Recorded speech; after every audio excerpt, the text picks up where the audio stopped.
일반 백성들에게는 너무도 구하기 어려웠던 약재들, 약 한 번 써보지 못하고 죽어갔던 수많은 목숨들. 그런 백성을 위해 왕명으로 세워졌던 빈민구제기관 보제원. 그 보제원의 옆으로 자리를 잡은 수많은 약재상들.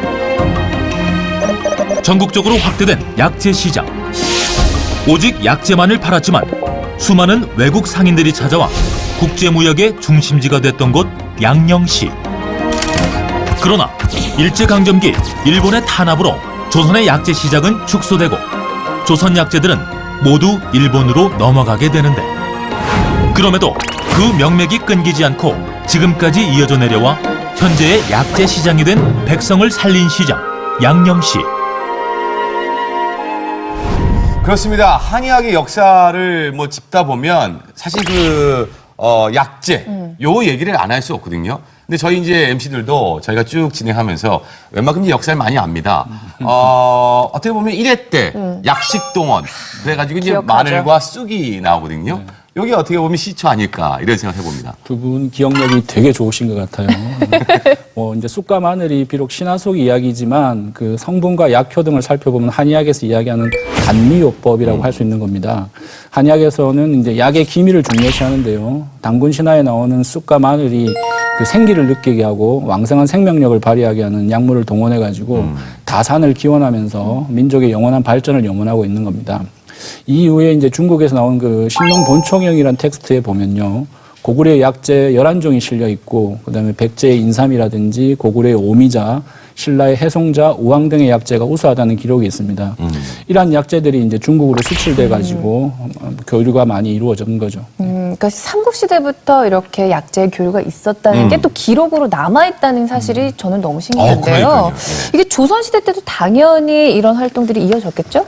네, 그래서 조선시대 때 이런 약재 교육을 위해서 양령시라는 것을 세웠습니다. 양령시는 약들이 모이는 시장이라는 뜻인데요. 네, 사실 삼국시대부터 이렇게 유사 깊은 역사가 있는 한의학인데 약재 시장이 조선시대 때 세워진 게 오히려 조금 늦은 감도 있죠. 김일수 선생님, 그렇죠. 양령시. 예, 이 궁금해요. 양령시라고 하는 것 자체가 약을 사도록 명명하는 시장이라는 뜻입니다. 이게 원래 이제 관에서 세웠기 때문에 그런 건데요. 지금 이제 서울의 양령시장이 위치한 곳 여러분들도 잘 아실 겁니다. 그 제기동의 경동시장이 경동시장. 바로 그 유명한 양령시이기도 하죠. 이게 원래 이 자리에 뭐가 있었냐면 보제원이라고 하는 가난한 백성들을 이제 구호하면서 동시에 이제 의술을 베풀었던 곳이기도 합니다.